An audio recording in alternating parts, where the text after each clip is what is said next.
akadēmijas studentiem jaunas iespējas. Okarte sarūpējusi jauniešiem radošās pēcpusdienas, tikšanos ar mākslas un dizaina pārstāvjiem un piedalīšanos darbnīcās.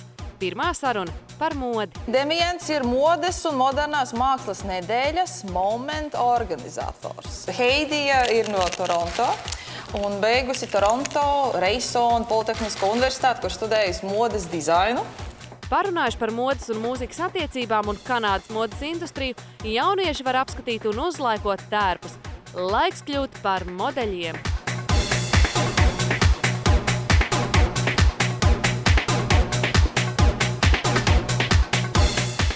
Man bija interesanti paklausīties, kā viņa viedoklis par daudzām lietām. Un es domāju, ka baigi forši, kad ir izdomāts, ka mums tagad būs katru nedēļu tādas lietas.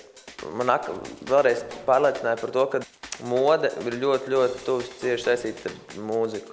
Fotogrāfa Gata Rozenfelda veidotās bildes nākamnedēļ kalpos kā uzskates materiāls radošajai pēcpusdienai par fotogrāfiju un fotosesiju.